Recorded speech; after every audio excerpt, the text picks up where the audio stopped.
তুমি তো দেখছি আচ্ছা বোকা ছেলে। এই বুদ্ধি নিয়ে বাগদাদ যাও পড়াশোনা করতে? তুমি না বললে তো কেউ জানতেই পারতাম না যে তোমার কাছে এত মূল্যবান সম্পদ আছে। আমার লোকেরা তো তোমার শরীর ঘেটেও কিছু পায়নি।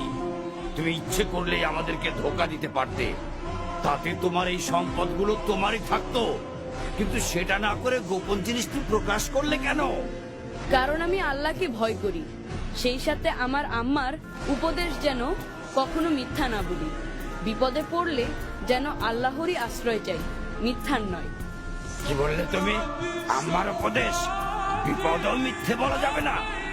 না, কারণ আল্লাহ যদি ইচ্ছা না করেন তাহলে মিথ্যা বলেও আমি রেহাই পাবো না। তাই আমি তার কাছেই নিজেকে সঁপে দিয়েছি, মিথ্যার কাছে নয়, তোমাদের কাছেও নয়। আর আমাদের নবী বলেছেন, মিথ্যা হলো সকল গুনার মা।